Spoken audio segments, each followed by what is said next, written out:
जय श्री राम। देखो, जब भी एक माँ प्रेग्नेंट होती है तो उसके सामने सबसे बड़ा सवाल ये होता है कि मेरा आने वाला बच्चा अब लड़का होगा या लड़की होगी, और इसके लिए वो 9 महीने तक लगातार कुछ ना कुछ कोशिश करती रहती है। जैसे देखती है कि मेरे चेहरे की चमक क्या हो रही है, अगर मैं गोरी हो रही हूँ तो क्या हो जाएगा, लड़का हो जाएगा। अगर मैं काली पड़ गई तो क्या होगा, लड़की होगी। अगर मेरा पेट बड़ा है तो यानी कि लड़का होगा, पेट छोटा है तो लड़की होगी। इस तरीके के टोटके जो है हर लड़की क्या करती है, आजमाती है जब वो प्रेगनेंसी में होती है। तो क्या है असल में ये कहानी, कैसे पैदा होता है लड़का, कैसे पैदा होती है लड़की, समझते हैं इस वीडियो में। देखो, क्या होता है कि हमारे शरीर में कुछ गुणसूत्र होते हैं। गुणसूत्र ये डिसाइड करते हैं कि हमारा आने वाला बच्चा कैसा होगा। जैसे उसके हाथ कैसे होंगे, उसके पैर कैसे होंगे, उसका चेहरा कैसा होगा, ये सब कौन डिसाइड करता है, गुणसूत्र डिसाइड करते हैं। इसी तरीके से एक गुणसूत्र क्या होता है कि उसका लिंग क्या होगा, यानी कि आने वाला बच्चा लड़का होगा या लड़की होगी, ये भी कौन डिसाइड करता है, गुणसूत्र डिसाइड करते हैं। अब गुणसूत्र में क्या होता है, मम्मी के पास जेंडर वाले गुणसूत्र में एक्स एक्स होता है, यानी कि एक्स एक्स, और पापा के पास क्या होता है, एक्स वाई होता है। और यहाँ से ही ये डिसाइड होता है कि आने वाला बच्चा क्या होगा, लड़का या लड़की। अब देखो, मम्मी के पास तो सेम सेम है, एक्स एक्स, ठीक है। पापा के पास क्या है, अलग अलग है, एक्स वाई। तो अगर पापा के पास से वाई चला गया तो क्या बनेगा, एक्स वाई, ठीक है। तो यानी कि क्या पैदा होगा, लड़का होगा। अगर पापा के पास से एक्स चला गया तो यानी कि क्या बनेगा, आने वाला बच्चा एक्स एक्स, यानी कि लड़की पैदा होगी। अब यहाँ पर ये डिसाइड कौन करता है कि लड़की पैदा होगी या लड़का पैदा होगा, पूरी तरीके से पापा पर निर्भर करता है, क्योंकि मम्मी के पास तो सेम गुणसूत्र है। यहाँ पर अलग अलग गुणसूत्र किसके है, पापा के है, यानी कि ये डिसाइड पापा करते हैं। और मार कौन खाती है, लड़की खाती है। यहाँ पर लड़कियों को दबा करके तलने दिए जाते हैं हमारे समाज में कि एक लड़का पैदा नहीं कर सकी, एक लड़का पैदा नहीं हुआ, 4 लड़की कर दी, 5 लड़की कर दी, कुलक्षणी, ये वो फलाना ढिकड़ा, ऐसी ऐसी गालियां क्या है यहाँ पर औरत को सुनने को मिलती है। पर उसमें उसकी गलती ही नहीं होती, यहाँ पर गलती किसकी होती है, पापा की। पापा के भाई गुणसूत्र अच्छे नहीं है, इस वजह से क्या है, लड़का पैदा नहीं हो पा रहा, ठीक है। तो यहाँ पर पापा को कोई नहीं बोलेगा, किसको बोला जाएगा, माँ को बोला जाएगा। क्यों, क्योंकि हमारा समाज ऐसा ही है।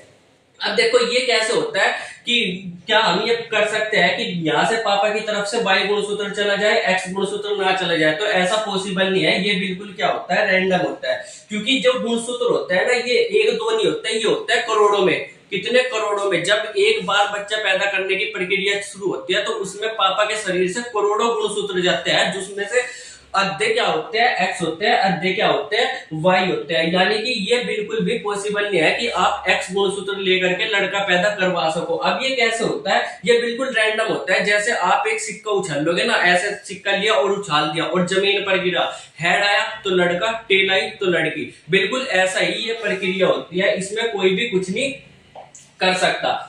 अब देखो, एक्स गुणसूत्र और वाई गुणसूत्र में क्या क्या बात होती है। देखो, सबसे पहली बात ये होती है, एक्स गुणसूत्र जो होता है वो थोड़ा फास्ट होता है, ठीक है, यानी कि बहुत तेजी से ट्रेवल करता है। वाई गुणसूत्र क्या होता है, थोड़ा स्ट्रोंग, स्लो होता है, यानी कि धीरे धीरे चलता है। वही एक्स गुणसूत्र क्या होता है, वीक होता है और ये जल्दी मर जाता है, ठीक है।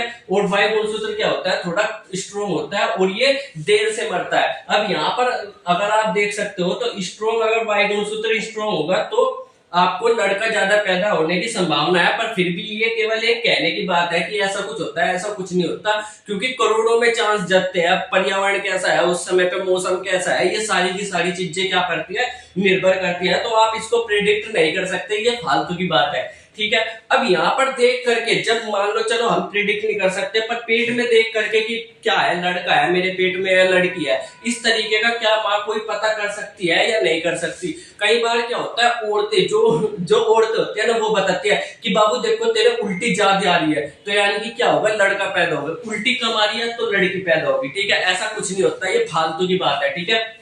अगर चेहरे पर चमक है तो यानी कि क्या होगा, लड़का पैदा होगी। चेहरा मुरझा गया है, काला पड़ गया है, तो यानी कि लड़की पैदा होगी। यहां से दूसरी मानसिकता पता लगती है, चेहरे पे चमक यानी कि लड़का, चेहरा डल हो गया, चेहरा मुरझा गया है यानी कि लड़की। यानी कि क्या है कि हमारे समाज में लड़की को बिल्कुल ही क्या है, नीचे स्तर का माना गया है, ठीक है। पेट का साइज बड़ा है तो लड़का पैदा होगा, पेट के साइज छोटा है तो लड़की पैदा होगी, ठीक है। ऐसी ऐसी चीजें बताती है क्या, औरतें, पर ये कुछ भी काम की नहीं होती, बिल्कुल फालतू होती है। इन चीजों से लड़का लड़की का होना पता बिल्कुल भी नहीं चलता।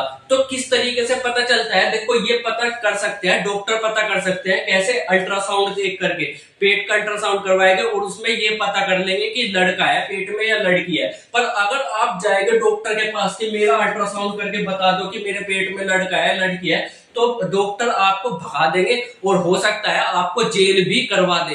क्यों? क्योंकि ये क्या है, ये गैर कानूनी है, बिल्कुल रोक है इस चीज पर कि ये पता करना कि पेट में क्या है, लड़का है या लड़की है। क्यों है? क्योंकि सरकार नहीं चाहती कि ऐसा पता लगे। क्योंकि अगर सरकार, लोगों को पता लगा कि मेरे पेट में लड़की है, तो वो क्या करते हैं, कई बार अबॉर्शन करवा देते हैं, कई बार उसको पेट में ही मरवा देते हैं। इस वजह से सरकार ने इस चीज पर बिल्कुल ही प्रतिबंध लगवा रखा है।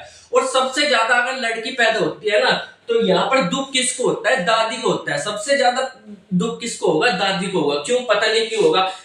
सबसे बड़ा दुख लड़की पैदा होने का, सबसे बड़ी टेंशन बापू को, जो उसके घर वाले हो, इसकी होती है कि इसकी शादी करने पड़ेगी। दद्दी को भी यही दुख कि इसको शादी करने पड़ेगी। जबकि दद्दी, जब उसकी शादी होगी ना, दद्दी मर चुकी होगी, दद्दी निपट चुकी होगी, पर फिर भी दद्दी को टेंशन है कि इसकी शादी करनी पड़ेगी। पता नहीं किस बात की इतनी ज्यादा टेंशन पिता नहीं लेता, जिसकी बच्ची पैदा हुई है वो नहीं लेता, दद्दी पहले टेंशन ले लेगी ना, दद्दा लेता। अगर समाज में देखा जाए ना, तो औरतों की सबसे बड़ी दुश्मन क्या है? औरतें ही रही है।